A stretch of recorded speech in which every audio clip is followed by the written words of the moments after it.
আসসালামু আলাইকুম এভরিওয়ান। আপনারা কিভাবে বিকালে এরকম একটি সুন্দর নাস্তা তৈরি করতে পারেন তাই একটা ভিডিও আপনাদের সাথে শেয়ার করব। তার আগে আমার চ্যানেলটাকে সাবস্ক্রাইব করে আসেন। শুরুতেই আমি 2 কাপ ময়দা ভেজে নিচ্ছি, সাথে পরিমাণ মতো লবণ এবং হালকা কুসুম গরম পানি দিয়ে ময়দার ডোটাকে কিছুক্ষণের জন্য মাখিয়ে নেব। তারপর সেই ময়দার ডোটুকু আমরা কিছু দিয়ে ঢেকে আধা ঘন্টার জন্য রেস্টে রেখে দেব। পরবর্তীতে আমি আলুগুলোকে সিদ্ধ করে নিই। সিদ্ধ করে নেওয়া আলুগুলোকে আমি একটু ম্যাশ করে নেব। ম্যাশ করা শেষ হয়ে গেলে ভরে রেখে দেব। পরবর্তীতে আমি একটি কড়াইতে তেল দিয়ে কিছুটা পেঁয়াজ কুচি দিয়ে দিচ্ছি, সাথে কয়েকটি কাঁচামরিচ দিয়ে দিচ্ছি। দিয়ে দিচ্ছি স্বাদ মতো নুন, ধনিয়া গুঁড়া, হলুদ গুঁড়ো, শুকনো মরিচ গুঁড়ো এবং ধনিয়া গুঁড়ো দিয়ে এটিকে কিছুক্ষণ নাড়তে থাকবো। এতক্ষণে ম্যাশ করা আলুগুলোকে এখন আমি এখানে ঢেলে দিচ্ছি এবং সবগুলোকে একসাথে আর একটু নাড়তে থাকবো। কিছুক্ষণ ভাজা হয়ে গেলে তারপর আমরা পুরটাকে আলাদা, পরবর্তীতে থাকা ময়দার ডোটাকে আমি খুলে এটাকে কিছুক্ষণ মধ্যে নেব এবং রুটির মতো করে বেলে নেব।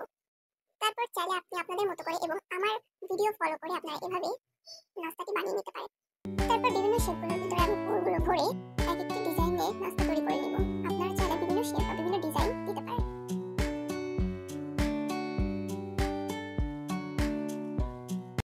করা শেষ, এবার আমি সবগুলোকে তেলে ভেজে নিয়ে নেব। পরপর একটা করে দিয়ে এগুলোকে উল্টাই নেব। পরবর্তীতে সবগুলো ভাজা হয়ে গেলে আমি একটি প্লেটে তুলে এগুলো সুন্দরভাবে সার্ভিং নিয়ে যাব। পরবর্তীতে কোন ধরনের রেসিপি আপনারা দেখতে চান সেটির জন্য আমাকে অবশ্যই কমেন্ট করে জানাবেন। আজকের ভিডিও এ পর্যন্ত। সাথে থাকার জন্য ধন্যবাদ সবাইকে। আল্লাহ হাফেজ।